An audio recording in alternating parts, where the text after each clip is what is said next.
Avec vous pour le 10h midi de Sud Radio, on est ensemble entre 11h et midi pour commenter l'actualité avec vous, 0826 300 300, avec aujourd'hui Judith Weintraub. Bonjour Judith. Bonjour Valérie.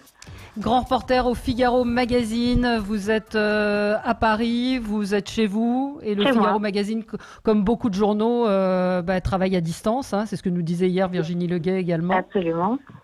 Absolument. Jean-Luc Mais franchement, je ne vais pas me plaindre quand je vois les situations de détresse partout en France. Hein. Absolument. Jean-Luc Benamias, bonjour. Vous êtes membre du Conseil économique, social et environnemental. Vous êtes à Marseille, j'imagine ? Non, je suis dans la Drôme. Ah, vous êtes dans la Drôme, d'accord. Bon, vous allez bien ? Ça va, merci. Merci beaucoup et bonjour à tous. Bonjour à ceux qui nous écoutent et bonjour à ceux qui sont avec moi et vous, Valérie, autour de ce qui était la table. À l'origine. Oui, absolument, la table virtuelle aujourd'hui. Mais écoutez, ça se passe pas trop mal. On arrive à peu près à gérer. C'est pas évident un débat à distance, mais on y arrive. Bruno Pomar, maire de Belleflou, vous avez été un des fondateurs du RAID. Bonjour à vous. Bonjour Valérie, écoutez, moi je suis dans mon petit village, voilà, on est reclus, on est fermé, mais on s'entraide, voilà, c'est ça l'essentiel, je crois. On aide nos compatriotes et les plus anciens dans nos villages, et c'est essentiel. Ouais. Moi, j'ai été frappée par les témoignages qu'on a eus là dans la demi-heure qui a précédé sur des gens qui sont totalement isolés et qui dénoncent d'une certaine manière le peu d'entraide qu'il peut y avoir. Donc, je pense qu'il y a du bon et il y a le pire comme le meilleur dans cette situation. C'est un peu banal de dire ça. Mais hélas, parfois, il y a des endroits où les portes sont fermées et l'entraide n'existe pas. Et Sarah El Haïry, bonjour. Vous êtes députée MoDem de Loire-Atlantique. Bonjour, bonjour. Pareil, moi je suis à Nantes pour le coup, autour de cette table virtuelle et nous on est en train de vivre un moment assez important parce qu'on attend le départ du fameux TGV. Oui, absolument, il faut rappeler qu'il y a un TGV qui part. Alors dites-nous ce qui est en train de se passer. En fait, ce qui est en train de se passer, c'est que avec l'organisation des médecins du CHU du Mans, d'Angers et de Nantes, nous allons accueillir une vingtaine de malades assez grièvement qui viennent de l'Est de la France vers l'Ouest, parce qu'il se trouve que notre région à nous est une des moins touchées. Elle a plutôt été préservée. Et vous le disiez tout à l'heure, Valérie, il y a le meilleur et le pire en termes de solidarité. Prenons le temps de parler du meilleur, sans oublier le pire évidemment, parce que il y a des coups de gueule à passer aussi. Oui, on va en parler. On va revenir sur l'intervention d'Emmanuel Macron hier soir. Il en appelle à l'union contre le coronavirus. Il parle de résilience. On a vu dans la communication qui a été faite par l'État d'un chef thaumaturge. On va y revenir. Il annonce un plan massif pour l'hôpital. On va revenir également sur un sondage réalisé pour Sud Radio par l'IFOP. Faites-vous confiance au gouvernement? C'est une catastrophe. On aura Frédéric Dabi en ligne avec nous. Puis on parlera de cette information donnée par le Canard enchaîné hier. Un confinement plus light en banlieue. Pourquoi? Comment l'expliquer? On va en reparler avec vous. Un petit tour de table sur ce qui vous a frappé les uns et les autres. Judith, on va commencer avec vous, Judith Weintraub. Oui, je ne sais pas si c'est un coup de cœur ou un coup de gueule. J'ai essayé de m'extraire des préoccupations franco-françaises. J'ai trouvé sur un site d'info américain une information sur l'Arizona, cet état frontalier du Mexique, qui a constaté que des Mexicains manifestaient pour que la frontière avec les États-Unis soit plus étanche. Ils en ont marre de voir débarquer des Américains et ils en ont marre surtout de voir débarquer des migrants mexicains que les États-Unis leur renvoient. Il faut juste se rappeler que la question du mur entre les États-Unis et le Mexique, le mur promis par Donald Trump, avait provoqué des manifestations dans le sens inverse au Mexique. Tout change. C'est assez étonnant, effectivement. C'est assez étonnant. Bruno Pomar. Oui, écoutez, moi, un coup de gueule, puisque je pense qu'on va y revenir tout à l'heure avec Frédéric Dabi de l'IFOP, mais concernant le manque de confiance des Français vis-à-vis du gouvernement, mais je crois que c'est aussi peut-être venu évidemment de certaines incertitudes, parce qu'encore une fois, je crois que le gouvernement a géré une situation quasi exceptionnelle dans notre pays depuis des décennies. Je fais un peu la comparaison qui est pas vraiment une comparaison, mais avec les Gilets jaunes, avec l'affaire du maintien de l'ordre. Mais je crois qu'on est un peu dans la même situation avec, je crois, ce désaccord qu'il y a entre les scientifiques et le professeur Raoult, plus là-dessus vous rajoutez quelques politiques qui sont encore assez discrets. Je dis ça pour notre ami Benamias, mais je sais qu'ils sont assez discrets sur ce sujet-là. Mais pour autant, on sent qu'il y a une vraie problématique de prendre des décisions, voilà, qui sont en attente de tout le monde. Et ça, je trouve que ça dommageable pour l'ensemble de nos compatriotes qui souffrent aujourd'hui. Les scientifiques qui sont, ou l'INSERM qui est contre Raoult, le gouvernement qui se positionne de façon incertaine dans une espèce de nini. Ouais. Et ça, c'est assez inquiétant, mais j'ose espérer que ça va évoluer et que surtout qu'on arrête d'entendre toute la journée des généralistes, des docteurs dans tous les sens qui donnent leur avis, même si ce sont des docteurs. Laissons faire les grands spécialistes de ce domaine-là pour apporter des solutions rapides, quoi, tout simplement. Voilà, donc parce que effectivement.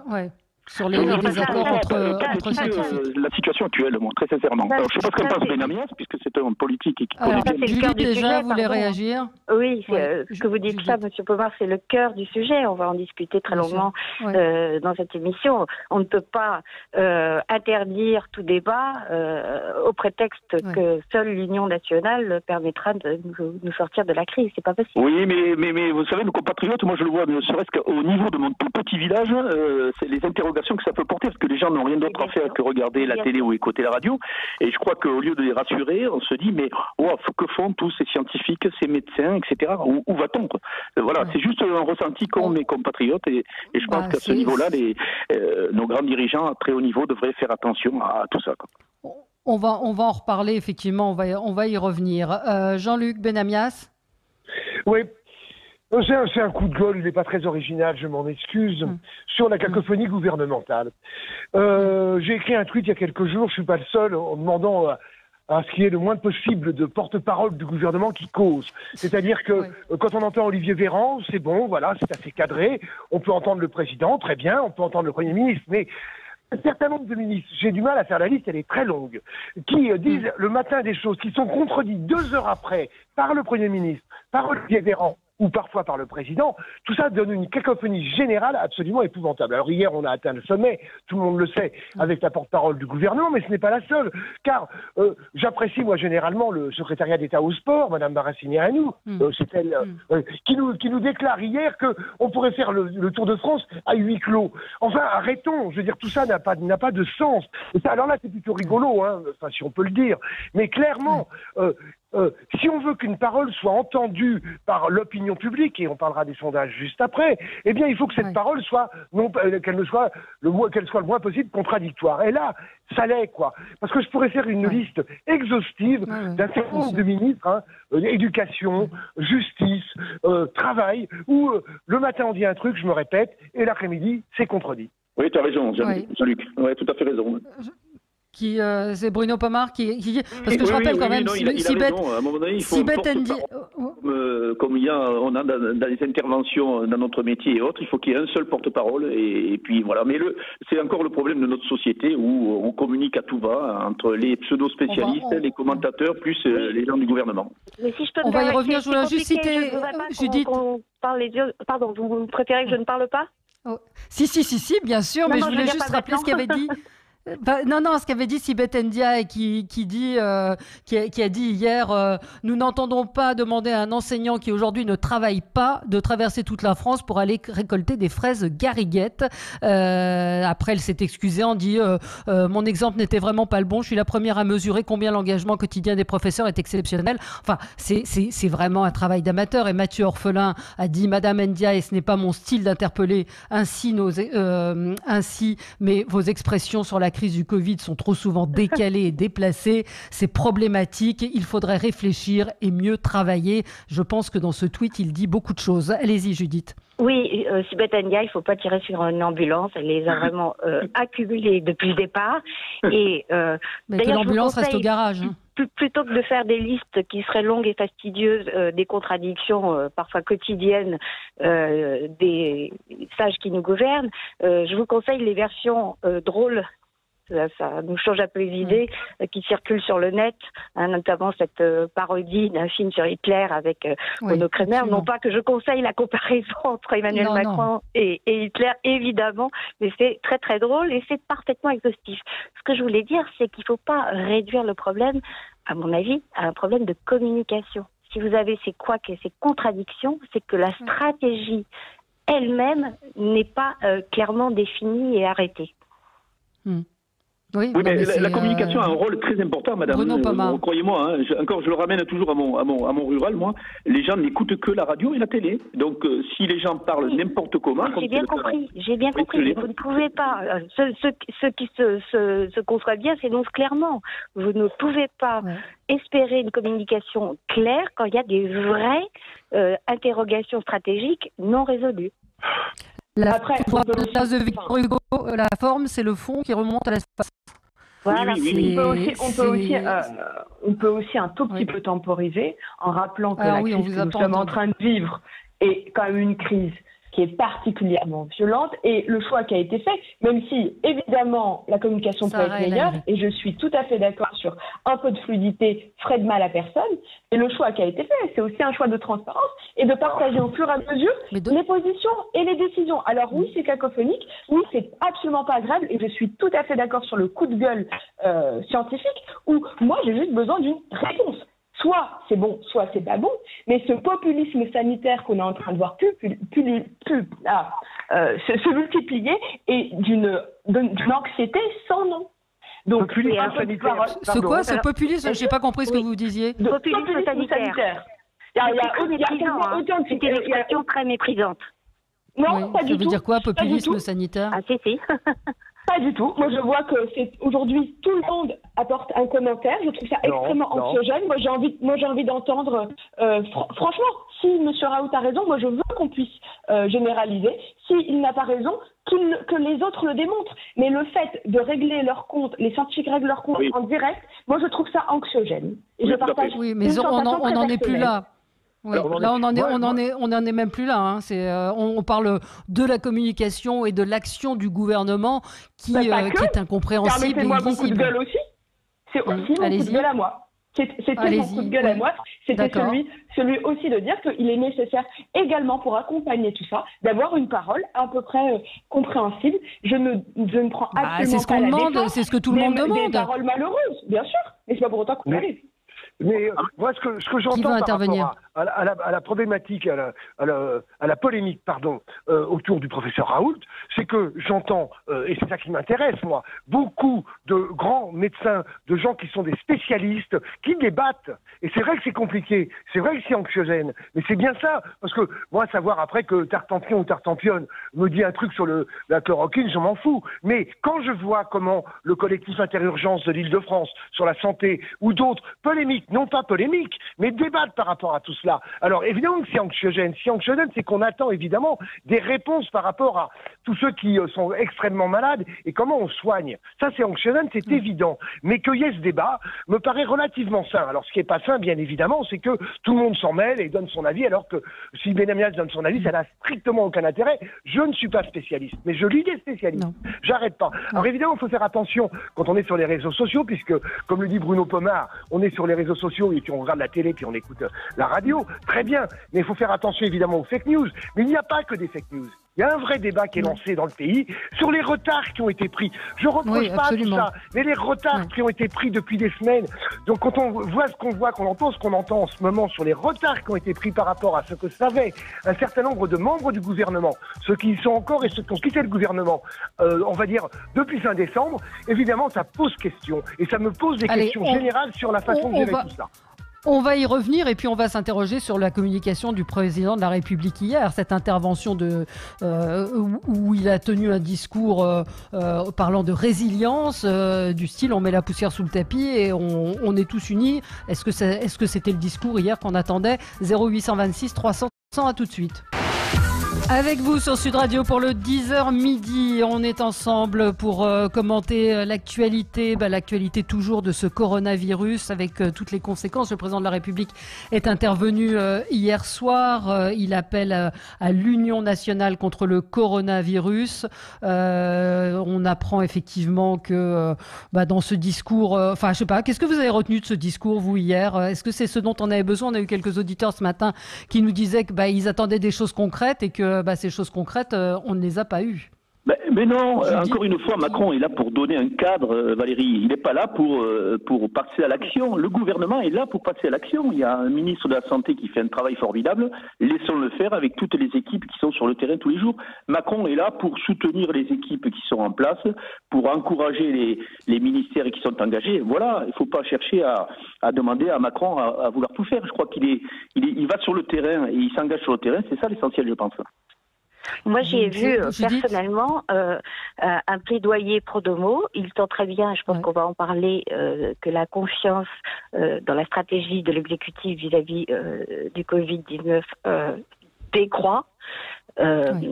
C'est un problème pour lui. Quand il commence tout de suite, il dit pas de doute, il faut pas avoir des doutes parce que c'est une atteinte à l'union nationale qui est la condition pour gagner cette guerre. Moi, je veux bien qu'on dise pas de doute, mais il faut pas offrir de place au doute, y compris en ayant la capacité de dire je ne sais pas ou de dire je me suis trompée, ce qu'on n'a pas entendu. Ouais. Il ne peut pas le dire, madame, il ne peut pas le dire. Bon, c'est le président de la République, quand même.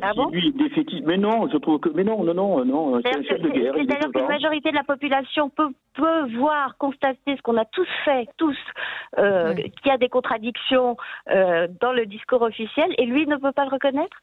Mais sûrement, madame, mais ce que j'expliquais tout à l'heure en préambule, c'est que c'est un peu comme l'affaire des gilets jaunes, ça. On a affaire à une situation exceptionnelle qu'on n'a jamais eue. Donc, effectivement, le gouvernement peut tâtonner, c'est évident, mais je pense qu'à leur place, on ne ferait pas mieux. Très sincèrement, moi, je trouve qu'il faut laisser faire. C'est une situation exceptionnelle, avec des réponses exceptionnelles, et sûrement, par moments, des errements. Et je crois qu'il faut prendre cette... mais toute la question, Bruno Pomar, est de savoir, vous dites on n'aurait pas fait mieux, la question est de savoir si les décisions qui ont été prises étaient les bonnes, et est-ce que quand on est à la tête d'un État, on ne doit pas avoir la meilleure équipe autour de soi et prendre les bonnes décisions et effectivement dire les scientifiques nous disent que après il y a des décisions politiques à prendre. Hier c'était un discours un plaidoyer pro-domo.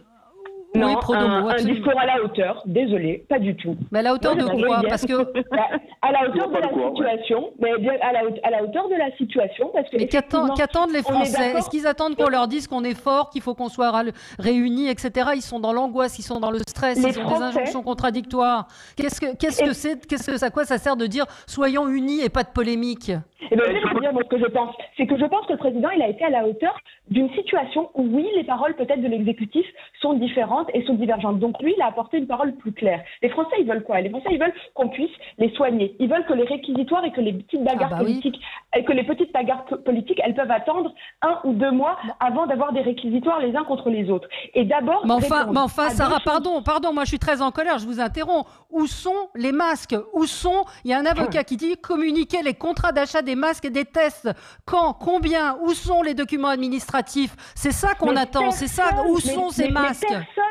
Personne ne cache les manques. Aujourd'hui, évidemment qu'il manque des masques. Évidemment qu'il manque des tests. Et c'est pour ça qu'il y a des recherches qui sont en cours pour faire des tests de sang, parce qu'il faut les généraliser. Mais vous ne pensez pas que ces polémiques-là, c'est peut-être pas le moment, et qu'aujourd'hui, il faut au contraire appuyer nos armées qui affrètent des TGV, qu'aujourd'hui, il faut être en soutien de nos hôpitaux, quelles que soient nos couleurs politiques. Bon sang, il y a un temps pour tout. Et aujourd'hui, je crois que cette unité, elle est d'abord devant la crise sanitaire.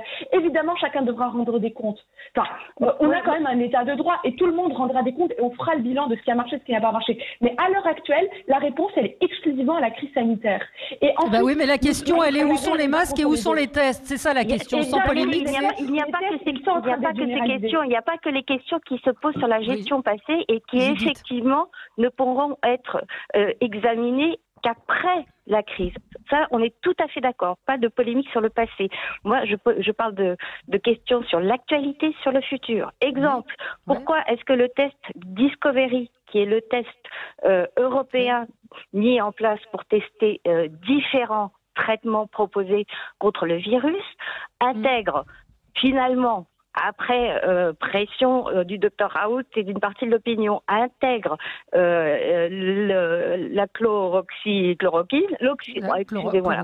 Oui. Voilà, la chloroquine, on va dire, et pas sans l'antibiotique dont le docteur Raoult dit qu'il faut absolument les associer pour que ce soit efficace. Première question. Deuxième question, pourquoi est-ce que le professeur Delfraissy, qui est le président du premier conseil scientifique mis en place par Emmanuel Macron, a expliqué il y a 2 jours au journal télévisé de TF1, pour ne pas les citer, que dans les autres essais qui sont conduits un peu partout en France, dans les hôpitaux, on pourra associer l'antibiotique et la chloroquine comme le préconise le docteur Raoult. Ça, c'est des questions importantissimes pour maintenant et pour le futur et pour la sortie de crise. Je pose juste la question, je voudrais des réponses.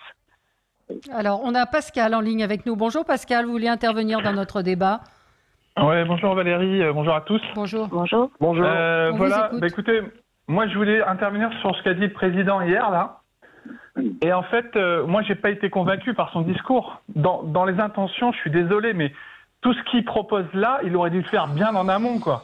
Enfin, je veux dire, il a toujours un train de retard en fait, ce président. Je veux dire, ce que les soignants lui demandent depuis des lustres, là d'un coup, parce qu'il y a une pandémie, d'un coup, il propose un plan massif pour aider tout le monde. Hop, la solution miracle, etc. Mais en plus, il annonce même pas de chiffres. Qu'est-ce qu'il va faire dans ce plan massif? Qu'est-ce qu'il va proposer exactement? Enfin, je sais pas. Moi, je suis pas convaincu par ce qu'il dit à chaque fois. J'arrive plus à lui faire confiance. C'est terminé, quoi. Pour moi, le discours d'hier, vous l'avez trouvé comment? Mais non, mais il essaie de rassurer, il essaie de dire, il essaie de vraiment montrer encore une fois, je veux dire, qu'il est près des soignants, qu'il est près de tous, qu'il faut rester dans l'unité, dans l'union, dans la solidarité. Ok, moi je suis d'accord avec ça. Mais je veux dire, dans son discours, pour moi, ça paraît. Je veux dire, il y a beaucoup de soignants, je suis sûr qu'ils sont pas convaincus vraiment par ce qu'il annonce. Parce qu'ils n'ont pas vraiment de certitude avec lui, jamais de certitude. Qui vous dit qu'après cette crise, il va pas. Ce qu'il annonce à son plan massif, c'est quoi exactement? C'est quoi? Il a dit revalorisation des carrières. Oui, mais alors... Et financement. D'ailleurs, il n'a pas parlé, je me permets de dire ça au passage, il n'a pas parlé de réorganisation. Or, quand vous vous penchez sur les difficultés de l'hôpital en France, vous voyez que l'organisation, une bureaucratie hyper pesante, sont pour énormément dans la crise que traverse l'hôpital. Je crois que c'est un mal pour dire, ça aidera sûrement l'hôpital à avancer, c'est tout simplement. Oui. Mais ce plan massif à venir, en gros, il se désavoue d'une certaine manière. C'est dire que le plan d'urgence... Il apporte une réponse, peut-être qu'elle est tardive, certes, peut-être. Mais je veux dire, on peut quand même saluer le fait qu'il apporte une réponse parce que la réalité, elle éclate aux yeux de tous. Et on va quand même... oui, mais la réalité... Je suis désolée, mais quand il annonce un plan massif, moi je me dis ok, je suis désolée, peut-être que c'est parce que je fais partie de la majorité et que vous allez m'en tenir compte, et certainement. Mais moi je remets pas en question la parole du président de la République. Quand il dit je fais un plan massif, je souhaite un plan massif, eh bien moi je m'en réjouis parce que peut-être qu'il n'était pas suffisant et peut-être qu'il est un peu tard. Mais il est là, il a le mérite d'être là. Et j'ai envie de dire qu'à un moment... Non, il a le mérite d'être annoncé, madame. Oui. Alors on va y revenir. On marque une toute petite pause. On marque une toute petite pause. À tout de suite. On est ensemble sur Sud Radio jusqu'à midi pour commenter l'actualité avec vous et on va revenir sur le discours du président de la République hier, l'intervention du président de la République. Je suis en compagnie de Judith Weintraub, reporter au Figaro Magazine, Jean-Luc Benamias, membre du Conseil économique, social et environnemental, Bruno Pomar, maire de Belleflou et Sarah El Haïry, députée MoDem de Loire-Atlantique. Alors, on va continuer à débattre, mais on a Frédéric Dabi en ligne avec nous. Frédéric, bonjour. Bonjour Valérie, bonjour à tous. Bonjour on vous fait intervenir directeur général adjoint de l'IFOP maintenant parce que vous étiez en réunion et que vous avez la gentillesse d'en sortir pour nous parler de ce sondage IFOP pour Sud Radio et CNews sur la baisse de confiance qui est assez spectaculaire, baisse de confiance que les Français font au gouvernement. Oui, c'est un vrai tournant. Ça fait quelques semaines qu'on suit la confiance dans le gouvernement pour faire face à la crise. Et pour la première fois, et c'était seulement 3 jours après notre JDD où on avait 55% de confiance, la confiance passe dans le rouge puisqu'elle n'est que de 48%. Moins 7 en à peine quelques jours. Ce qui est intéressant, ce sont les catégories où la confiance baisse le plus. Ce sont les catégories générationnelles actives, 35-49 ans et 50-64 ans. Les catégories populaires. Et ce qui m'a également frappé, Valérie, c'est le reflux fort de la confiance chez les salariés du secteur public, dans lequel il y a des soignants où on n'est qu'à 40%, moins 10 par rapport à dimanche dernier. Ouais, et c'est ce que vous nous aviez dit lundi déjà en commentant le sondage du JDD, pour vous, assez significatif que l'opinion publique finalement bouge assez peu, ça bouge d'1 point, 2 points, là c'est assez spectaculaire.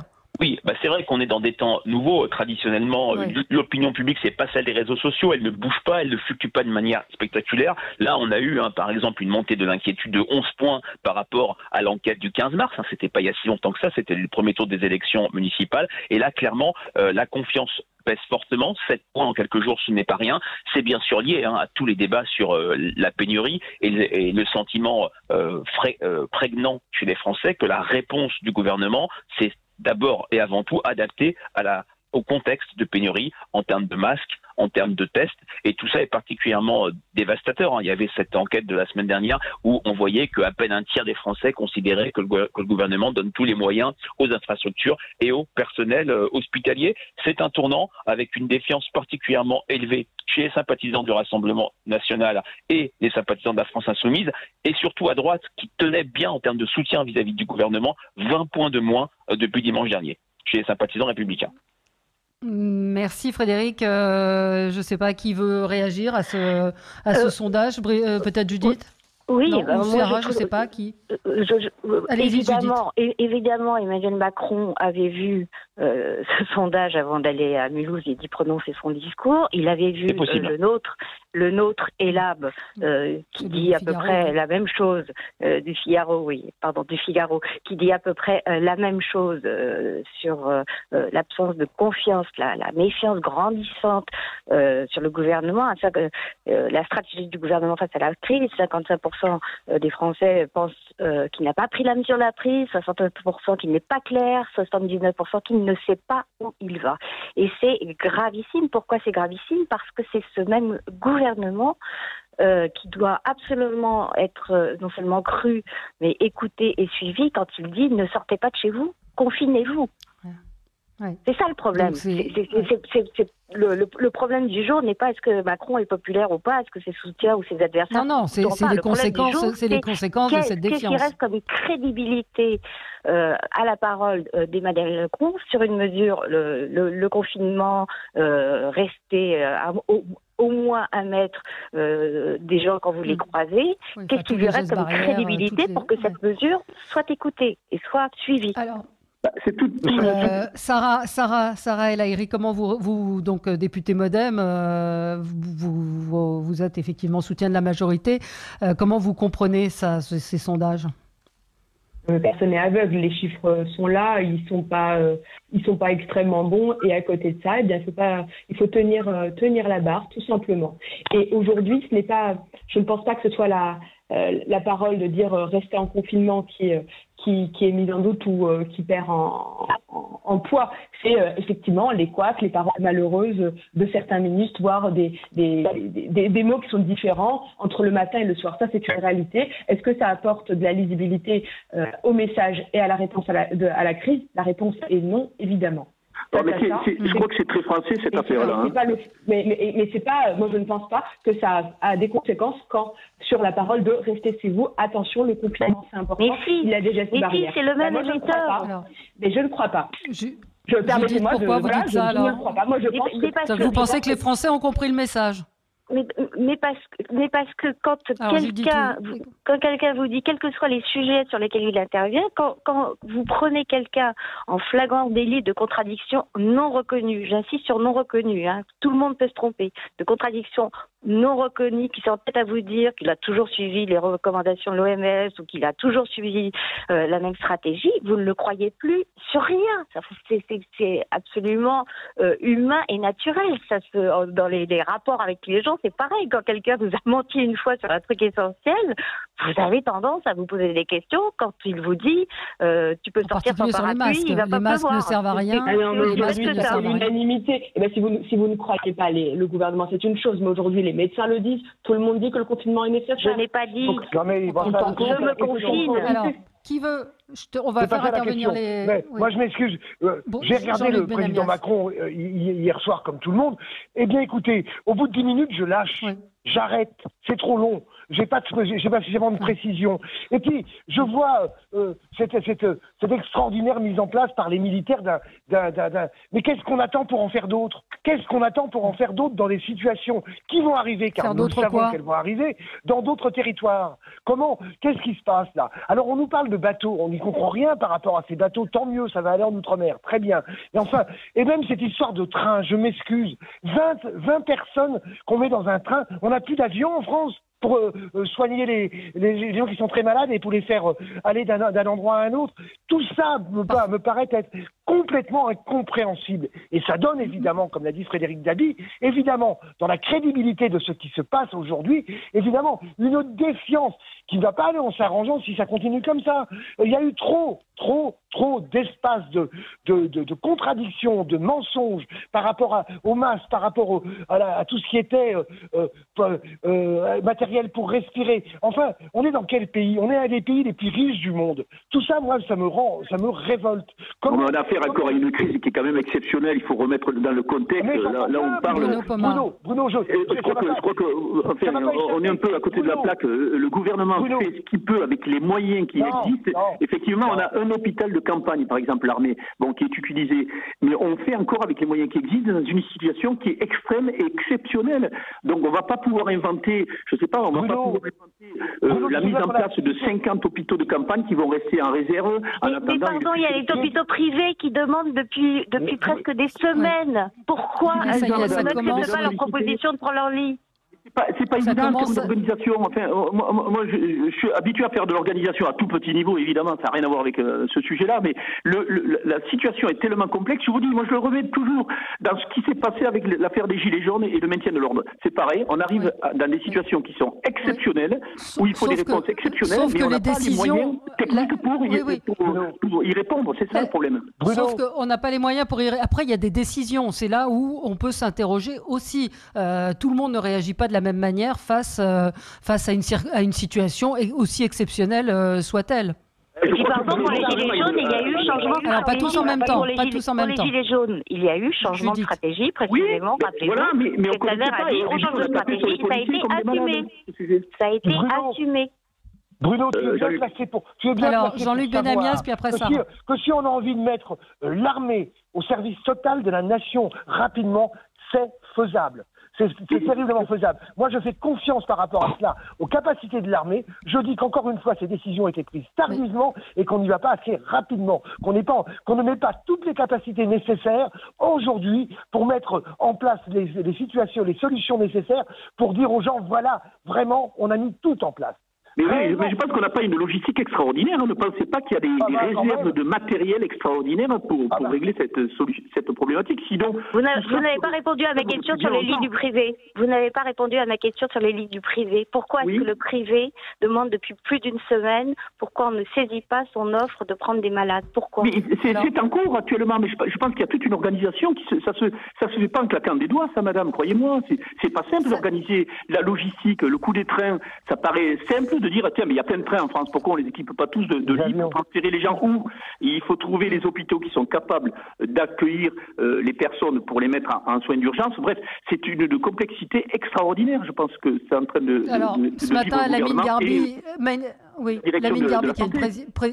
qui est le président de la Fédération des hospitalières privées. Donc hier était extrêmement sévère. Aujourd'hui, il dit que ça commence à s'organiser, Judith. Mais c'est vrai qu'il y a eu un retard à l'allumage pour faire participer le privé. Je ne sais pas si Frédéric encore le côté opérationnel de tous ces secteurs-là, c'est compliqué. Donc il y a un vrai travail d'organisation et ça peut pas se faire en claquant des doigts comme ça. Ça prend du temps. C'est terrible à dire. Frédéric Dabi, vous voyez comment l'évolution de l'opinion après une crise comme celle-là ou pendant cette crise? J'ai du mal à vous répondre de manière directe et péremptoire parce que personne ne le sait. Moi, ce qui me frappe, je vous le disais, c'est à quel point l'opinion évolue fortement, rapidement. Je rappelle qu'il y a quelques semaines, on disait encore que la gestion de cette crise, vue par les Français, c'était l'anti-Lubrizol, c'est-à-dire que les Français avaient le sentiment que le gouvernement réagissait rapidement, qu'il communiquait de manière claire. Et sur ces indicateurs, il y a eu une dégradation extraordinaire. Par rapport à ce qui a été dit, la question n'est pas le confinement. Les Français y adhèrent massivement, peut-être qu'il n'est pas respecté complètement. Dans notre balise de ce jour, Valérie, 73% des Français souhaitent un renforcement du confinement. Il n'y a pas le moindre clivage démographique ou politique. Seuls 4% souhaitent l'assouplir. En revanche, là où le bas blesse, c'est sur la communication du gouvernement, le sentiment qu'il y a des injonctions contradictoires et le sentiment qu'on a toujours une bataille de retard. Et là, ce sont des choses qui pourraient encore se dégrader. J'ai pas eu l'impression, en voyant les reportages dans certains quartiers, que la parole publique sur le confinement était respectée, vous voyez. On va en reparler dans un instant. Les syndicats de police menacent de suspendre les contrôles. C'est une intersyndicale. Alors, est-ce qu'ils mettront à exécution leurs menaces? Je pense pas, parce qu'ils ont un vrai sens des responsabilités. Mais c'est vrai que Linda Kebab ce matin a tweeté en disant qu'on leur avait retiré les masques, le peu de masques qu'ils avaient pour les envoyer dans les hôpitaux. Donc, ils posent des questions. Combien de masques de chaque catégorie ont été commandés pour faire face à la durée du confinement? Et donc, ils menacent de suspendre les contrôles. On y revient dans un tout petit instant avec vous sur Sud Radio 0826 300. À tout de suite. Avec vous sur Sud Radio pour commenter cette actualité du coronavirus avec Judith Weintraub, grand reporter au Figaro Magazine, Jean-Luc Benamias, membre du Conseil économique, social et environnemental, Bruno Pomar, maire de Belleflou, et Sarah El Haïry, députée Modem de Loire-Atlantique. Alors on a des auditeurs qui souhaitaient réagir à notre débat. Karine est en ligne. Bonjour Karine. Oui, bonjour à tous. Merci de me donner la parole. Alors, écoutez, c'est vrai que l'art de gouverner est difficile et particulièrement en période de crise, mais quand même, je veux dire, là, je crois qu'on atteint des summums au niveau de l'incohérence, de l'incompétence, du mensonge et de la mauvaise foi. Moi, j'avoue que c'est à la limite du supportable. D'abord, puis quand je vois Emmanuel Macron qui prend encore 20 minutes pour se mettre en scène, l'Élysée a fait une comparaison avec Clémenceau, il se met dans les tranchées, il est là, comme d'habitude. D'ailleurs, ça me rappelle aussi, et c'est dommage qu'on puisse pas faire encore une fois des défilés chronologiques, son speech à Davos, où il expliquait en gros aux puissants de ce monde qu'il fallait bien qu'il l'aide à expliquer la mondialisation en laissant quelques miettes quand même au peuple, sinon évidemment c'est un message qui passait mal. Et je dis ça encore une fois, c'est pas du tout un message de lutte de classe. Mais moi, si vous voulez, quand je vois, on a parlé d'incohérence, il en appelle à l'union sacrée parce qu'il veut mettre effectivement la poussière sous le tapis, il veut éviter les polémiques et il veut éviter de rendre des comptes. Et moi, j'espère que les gens se souviendront et que les journalistes, cette fois-ci, seront quand même moins partisans et pourront montrer encore une fois la chronologie des événements. Il y a véritablement, je veux dire, il y a une mise en danger et il y a une irresponsabilité véritablement grave. Moi, au niveau, vous parliez des incohérences au niveau médical, mais Mathias Vargon, qui est évidemment le mari d'Emmanuel Vargon, expliquait il n'y a pas très longtemps sur un plateau de chaîne d'infos que le dépistage systématique c'était pas très important et que ça n'apportait pas vraiment grand-chose. Enfin, c'est quand même gravissime. Karine Lacombe, qui à côté de évidemment Michel Simès, nous expliquait aussi que les masques c'était pas franchement utile. Donc c'est quand même des gens qui sont dans le corps médical, qui ont des postes extrêmement importants. Et Karine Lacombe qui est très dur avec le gouvernement, madame, ce n'est pas le gouvernement.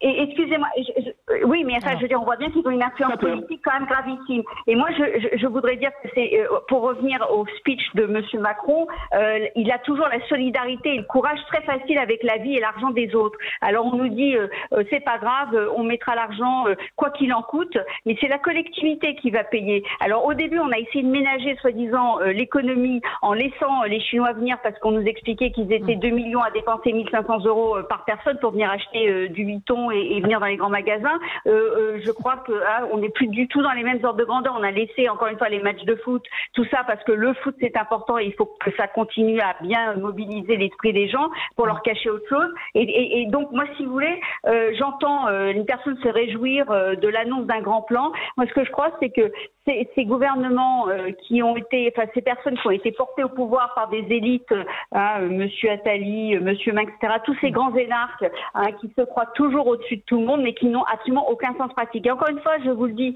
moi, j'ai travaillé, j'ai étudié aux États-Unis, et donc je ne viens pas du tout, je veux dire, d'un discours de lutte de classe. Mais moi, ce que je vois, c'est que ces personnes-là n'ont jamais de sanctions, et c'est pour ça que ces choses-là, en tous les cas, ils ont toujours le filet de la collectivité. Quoi qu'ils fassent, qu'ils mettent une société à terre parce qu'ils sont incompétents ou qui finalement ils en viennent à demander au corps médical de se sacrifier pour eux et pour la collectivité, eh bien ils n'ont jamais de sanctions. Jamais on a vu l'histoire de sang contaminé. Voilà, est-ce que peut-être oui, non, il y a eu des... On ne sait pas ce qui va effectivement se passer. Certains demanderont certainement des comptes.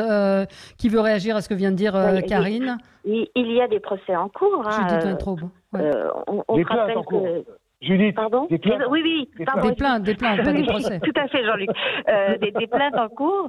On se rappelle que dans l'histoire du sang contaminé, la Cour de justice de la République avait été saisie, des tribunaux avaient été saisis pour les non-politiques, les affaires avaient été instruites, ça avait donné des résultats. Après, on peut penser ce qu'on veut des jugements. Je rappelle que des 3 ministres mis en cause et contre lesquels, dont les cas avaient été transférés à la Cour de justice de la République, à savoir Laurent Fabius, Premier ministre, Georgina Dufoy, ministre de la Santé, Edmond Hervé, secrétaire d'État à la Santé. Seul Edmond Hervé avait été condamné.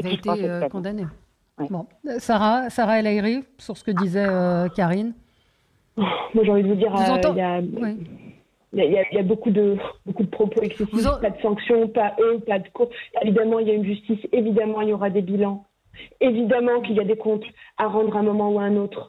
Personne n'est au-dessus des lois. Sauf qu'à l'heure actuelle, on peut mettre, en boucle plein de sujets les uns derrière les autres. Moi, aujourd'hui, à l'heure actuelle, là, tout de suite, moi, ce que je pense, c'est comment, effectivement, mes cliniques fonctionnent avec l'hôpital, et elles fonctionnent déjà. Parce qu'on a déjà eu 4 morts du Covid-19 dans les cliniques de Loire-Atlantique. Comment on fait pour avoir plus vite des masques? Parce que oui, on en manque. Comment on fait pour... vous savez où ils sont, vous, les masques? Parce que vous savez, personne ne le sait. Aujourd'hui, ils arrivent et que la crise, elle est mondiale. Mais la crise, elle est mondiale, mais il y a des gens qui arrivent à avoir des masques. Enfin, l'Allemagne a eu des masques. Ça fait 1 semaine que le président de la République nous dit que les masques vont arriver. Regardez les témoignages de soignants, de médecins, d'infirmières, de policiers. Mais évidemment, je les vois. Et évidemment, ils en manquent. Mais personne ne les cache, ces masques. C'est pas comme si ils voulaient pas les distribuer. C'est pas comme si notre tissu industriel n'était pas en train d'essayer de produire. L'erreur originelle, elle est où? C'est que nous avons perdu effectivement une part de souveraineté dans notre production, dans des éléments essentiels pour notre pays, et même pour la sécurité, bien sûr. Même pas pour les marques de pays. Nous avons que 4 chaînes industrielles. Non, c'est une décision politique prise en 2013. Oui, mais nous avons que 4 chaînes industrielles aujourd'hui qui arrivent à fabriquer des masques dans notre pays. Même en les relançant à fond les ballons, on n'arrive pas à en avoir suffisamment. Sauf que la réaction et la réalité, c'est qu'aujourd'hui, c'est pas qu'ils sont stockés quelque part et que personne ne veut les donner, c'est qu'il n'y en a pas suffisamment. Et il faut en avoir plus. Donc, il y a des commandes qui sont lancées, ils vont être livrés, ils sont en train d'être livrés au fur et à mesure. Moi, j'en vois arriver... Oui, il y a une commande qui vient d'arriver à l'aéroport Saint-Exupéry de Lyon, de Chine.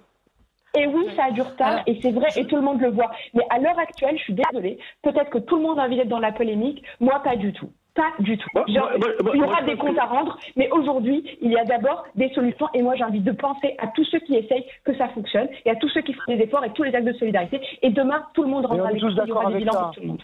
Oui, Jean-Luc.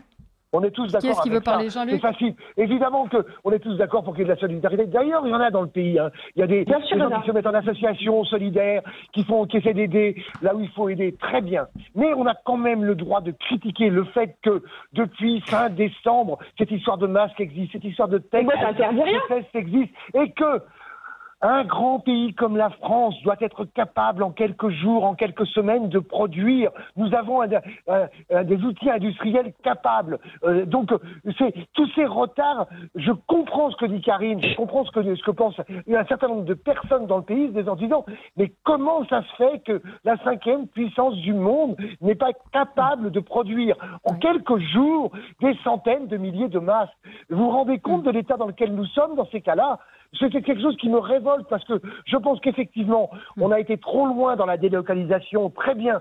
Mais un pays comme la France, on est quelques pays comme ça, on doit pouvoir en quelques jours remettre en place un système industriel qui produise ce qu'il faut produire. Produire des masques, c'est pas difficile, si difficile que ça. C'est pas possible ça. C'est pas possible.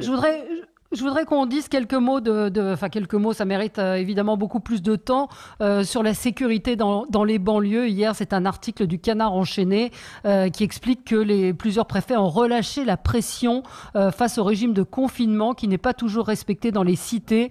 Certains trouvant même une vertu au maintien de l'ouverture des commerces de nuit. Ces restrictions de déplacement sont régulièrement violées dans l'ensemble des banlieues. Alors on se souvient que Sibeth Ndiaye avait dit « Je ne veux pas qu'on commence à dire que parce que ce sont les banlieues, les gens ne respectent pas les règles. » Oui, il y en a qui ne les respectent pas dans beaucoup d'endroits, mais visiblement, il y a une directive qui est de ne pas mettre la pression sur les banlieues. Moi, je vous rappelle une chose, c'est qu'il y a déjà plus de 5000 policiers qui sont confinés. Donc les effectifs de police commencent à se réduire comme peau de chagrin, ça c'est une première chose. Et moi, les retours que j'ai des amis de terrain, ce n'est pas seulement que les banlieues, effectivement, parce qu'il y a toujours des points tendus, on le sait très bien.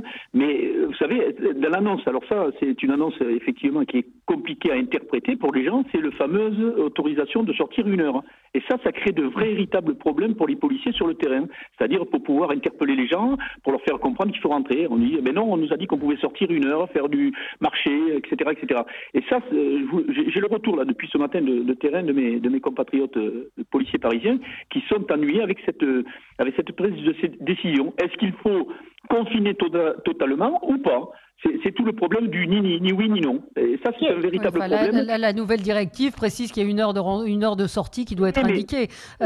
Qui veut réagir? Judith Weintraub. Ce qui est absolument insupportable, c'est que à travers l'article du Canard enchaîné, on voit confirmer qu'on soupçonnait, c'est que certains quartiers, non seulement sont des territoires perdus de la République, mais ce sont des territoires abandonnés de la République. Complètement. Dans ces quartiers, il y a des gens qui méritent d'être protégés de la minorité d'inconscients qui ne respectent pas les consignes de confinement. C'est absolument pas possible. Une fois que j'ai dit ça, je dis pas que les policiers n'ont qu'à y aller sans masque, sans protection. Évidemment pas. Je comprends très très bien la préoccupation des policiers. Alors quelle est la solution? Moi, je n'en vois pas d'autre que l'armée. Emmanuel Macron a pas. Oui, le dispositif Sentinelle, mais le dispositif Sentinelle est aussi touché par ces problématiques de confinement. Il y a un nombre de confinement qui sont malheureusement touchés par ce problème-là. Donc, c'est des problèmes d'effectifs qui sont évidents. Et en même temps... Légalement, est-ce que l'État, est-ce que l'armée a aujourd'hui l'autorisation d'intervenir je sais pas, Jean-Luc Benamès, est-ce que c'est la solution? Les mesures pour, donc il peut faire intervenir l'armée c'est l'article 16 dans ce domaine. C'est tout à fait possible. On ne va pas régler toute la situation des cités en difficulté. Et il y en a partout, parce que tout d'un coup, il y a la crise et la pandémie du coronavirus. On s'aperçoit là, parce que c'est extrêmement visible, qu'effectivement, dans un certain nombre de quartiers, les règles par rapport à un certain nombre de personnes, c'est une minorité, très souvent, ne sont jamais respectées. Et il n'y avait donc aucune raison qu'elles soient respectées aujourd'hui. Et comment voulez-vous, Bruno Pomar le sait, qu'on fasse intervenir, on voit les images sur les réseaux sociaux, il y a des interventions d'une voiture de police, évidemment elle est entourée par 30 personnes, et la police est obligée de partir, sinon c'est l'émeute. Vous avez vu ce qui s'est passé avec la policière d'ailleurs. J'ai vu, merci, ça m'avait échappé. Et dans ce cadre-là, je le dis, des choses qui n'ont pas été réglées depuis très longtemps, hein, ça ne dépend pas d'Emmanuel Macron, ça ne dépend pas de ce gouvernement, eh bien on ne le règle pas dans cette période-là, malheureusement. Et donc, ce qu'il faut faire par rapport à ça, c'est essayer quand même de faire que, pour les 90% des gens qui vivent dans ces cités, de faire le minimum vital pour qu'elles arrivent à exister, hein, et qu'elles continuent à exister. Je interviendrai aussi sur le fait qu'on puisse circuler 1 heure. Et heureusement, je pense aux familles avec enfants en bas âge ou enfants entre 3 et 10 ans qui sont confinés dans leur appartement. Heureusement qu'on laisse un peu sortir avec leurs patinettes autour du batinement un certain nombre de personnes, sinon ça devient invivable. Les gens vont craquer, ça n'est pas possible. On ne peut pas dire aux gens qui n'ont pas de balcon, et ainsi de suite, qu'ils n'ont pas le droit de sortir. C'est impossible, ça. Oui, mais c'est pas la question. Là, c'est pas la question. C'est pas la question. Non, j'entends bien, Valérie. La question, c'est comment la police peut intervenir par rapport à ça. C'est extrêmement compliqué. La police ne peut pas. Alors, je suis de retour. Sarah, je crois qu'on a. Oui, mais mais on n'a pas entendu Sarah. Je voudrais qu'elle puisse s'exprimer également sur ce sujet, Sarah El Haïry. J'ai un avis très simple. La personne n'est immunisée face au Covid-19, ni quand on vit en banlieue, ni quand on vit en centre-ville. Et donc, personne n'est au-dessus des lois, ni du confinement. Maintenant, le confinement n'est pas le même à vivre en fonction de l'endroit où on vit, dans un mini-appartement ou dans une grande maison. Ça veut dire quoi ? Mais je vais vous dire, j'allais au bout de ma pensée. Des gens qui ne respectent pas le confinement, il y en a partout. Il faut pas spécialement stigmatiser, parce que même sur les côtes du littoral, ça suffit, chez moi... Discours. Non, c'est pas... C'est insupportable. Ne donnez pas ce discours alors que vous avez des policiers qui vous expliquent leur expérience de terrain. Mais j'ai commencé mon propos en disant que personne n'était au-dessus des lois, bon sang. Écoutez l'ensemble du propos, ne cherchez pas la polémique. Oui. Quand je dis que personne n'est au-dessus des lois, le confinement, c'est pas pour créer des complications ou des confrontations. Le confinement, c'est pour protéger les gens, les protéger eux-mêmes. Personne n'est inanimé. On l'a compris, mais ce qu'évoque Judith Weintraub, c'est le retour de terrain des policiers qui se font cracher dessus, qui ne peuvent pas verbaliser et qui menacent aujourd'hui, pour le coup, de ne plus aller déjà dans des endroits où ils ont déjà des difficultés à aller. Je veux dire, c'est des comportements un petit peu différents. Non ? C'est un peu bon. C'était compliqué de démarrer ce débat en 7 minutes. Oui, Judith, un dernier mot. Oui, non, mais je suis tout à fait d'accord avec vous. Alors, j'ai été coupée tout à l'heure, je ne sais pas quand j'ai été coupée. Simplement, moi, je pense qu'il faut vraiment le renfort de l'armée. Et j'entendais Florence Parly, ministre de la Défense et de l'Armée, dire ce matin que la mission de l'armée n'était pas de maintenir l'ordre. Donc, ça n'en faisait pas partie. Alors, je ne vois pas d'autre solution. Bon, on aura l'occasion de refaire ce débat. Merci à tous les 4. Merci à vous, auditeurs de Sud Radio. Dans un instant, c'est André Berkoff qui sera avec vous. Et on est là avec vous pour vous accompagner. Ne restez pas seuls. Appelez des amis. Appelez la radio si vous avez envie de vous exprimer. J'ai entendu beaucoup de détresse tout à l'heure à 10h30. On est là avec vous sur Sud Radio. Et puis, il y a également le Facebook Solidarité Sud Radio pour essayer de s'entraider. Merci à vous et à demain.